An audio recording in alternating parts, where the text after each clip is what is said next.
Jack Benedict here. We're going to talk about Indiana high school football for the year 2022, and our report brought to you by Good and Associates. You know, they've been good since 1955, and we also have the Good Player of the Game, and in part by the law office of Pat Doherty at 737 Water Street, Indiana. Coach Brad Wright is with me right now, first-year coach at Indiana. Coach, how has it been going so far with this new environment that you stepped into? Oh, it's been going really well so far.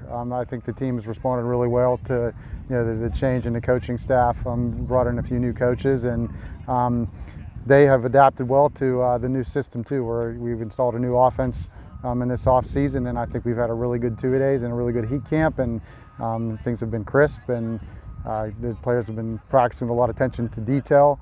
And I'm really excited to get started tomorrow morning with our first scrimmage.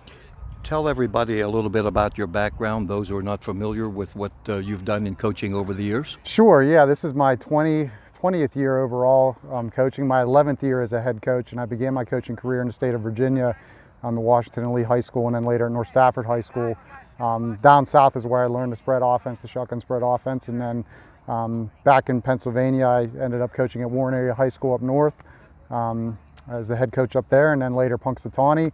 And then the last 2 years I spent at West Shamokin High School as a special teams coordinator. So a pretty wide array of experience in coaching different players and different areas and different positions. So you alluded to the change in offense, and we who have watched Indiana high football for quite a few years have been familiar with the veer or triple option, whatever you want to call it. Tell us about what we're going to see this year. You're going to see a more balanced offense out of us this year, and we'll, with the run to pass ratio, not necessarily always going to be 50-50, but we're going to strive for that. And we're going to identify what we feel are the weaknesses in the defense and get the football in the hands of our athletes and try to get speed and space. That's what this offense is all about. Indiana lost a couple of really good players and 1,000-yard players in the backfield last year. This year, talk about that, but you do have some veterans up front, and that's always a big part. Yeah, it's really nice to come into a program that has many of its starters on the offensive line back.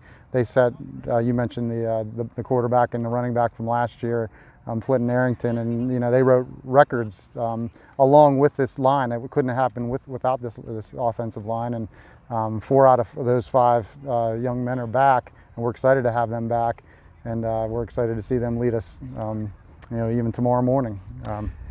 In baseball, you need pitching. In football, you always need a quarterback. Yeah. All right, tell us about the QBs so far. What's been happening?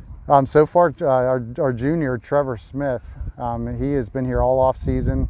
I'm in the weight room attending 7-on-7s. He's very intelligent. He's very well rounded. I think he reads very well in the run and pass game. We do run some option plays where he's going to have to make some reads in the run game, and obviously throwing the ball, he's going to have to put the ball, identify coverage and put the ball where it needs to be. Depth is always a big thing in high school football. How many players you have? What kind of depth? Hopefully you have some. We have 42 overall, and that's one area that within this program we're going to have to address over the next year or so moving forward, is adding an additional 10 to 15 players. So we have our numbers up to the 50 mark. When you look at some of the other stronger programs in the district, that's where their numbers are. So we need to build depth. That's very important. I think we're pretty stout, up front with our best 11 on the field. It's a matter of some of those younger players now rising to the occasion and meeting the demands of varsity football and getting themselves ready. So we'll wrap it up with veterans, coaches. You have some on the staff. That's got to help. Oh yeah, it's wonderful to have Coach Warwick back as our defensive coordinator. We have Coach Weaver. He's going to be back coaching linebackers. Also be our JV head football coach.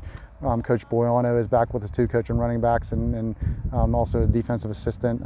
Our new coach is our Coach Woodrow, who's coaching special teams and D-backs and wide receivers, and Coach Lakaitis is going to be our offensive defensive line coach and also help out with JV football. So very, very solid staff. Coach, thank you very much for your time. You're welcome. I'll be looking forward to watching you. Okay, appreciate it. Thank you, Coach. Thanks for your coverage.